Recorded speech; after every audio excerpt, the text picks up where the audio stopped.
వీళ్ళేనా నేను చెప్పిన ఓటర్లు? చెప్పు సుబ్బు, ఏం కావాలి? రోడ్లు వేయించండి సార్ మెగా డిఎస్సీ ఇవ్వండి సార్. సార్ జాబ్స్ ఇప్పించేయండి సార్. మద్యపానం నిషేధం చేయండి సార్. పోలవరం పూర్తి చేయండి సార్. సార్ రాష్ట్రాన్ని అభివృద్ధి చేసేయండి సార్. మొహం మీద కొట్టారు. ఆయన ఏదో మొహం అడిగితే అన్ని అడిగేస్తున్నారు.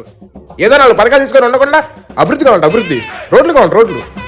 మాల్ పగిలిపోతాయి కొట్టానంటే. కూల్ సుబ్బు, అది కాదు సీఎం గారు, వీళ్ళు పథకాలు తీసుకోవడానికి వచ్చారా అభివృద్ధి అడగడానికి వచ్చారా? మీరు నన్ను మళ్ళీ గెలిపించండి, అన్ని చేద్దాం. ఫస్ట్ టైం గెలిపించినప్పుడు చేస్తున్నారు కదండి. ఫస్ట్ గెలిచినప్పుడు ఎలా చేస్తారు? అదో పెద్ద ప్రాసెస్. మన లీటర్ గుట్టేటంటే అది తీసే అనుకున్నా. Cool Subbu, cool. సరే సరే సరే, మీరు నన్ను సెకండ్ టైం గెలిపించండి, మీరు అడిగిన వాడిని ఇచ్చేస్తా. సెకండ్ టైం గెలిపిస్తే ఇచ్చేస్తారా? మీరు వచ్చింది ఎవరితోటి? నా నా ప్రియమైన వాలంటీర్ తోటి. జీవితాంతం మీ బానిసన లీడర్ గారు. ఒక డౌట్ అండి, మీరు గెలిచాక ఏం చేయాలండి? ఇసుక అమ్ముకోవాలరా? అడుగు తినాలి రాష్ట్రం అంతా. ఇంతకుముందు గెలిచిన వాడు అడుగు తిన్నారుగా, మళ్ళీ గెలిపిస్తే అడుగు తింటారు.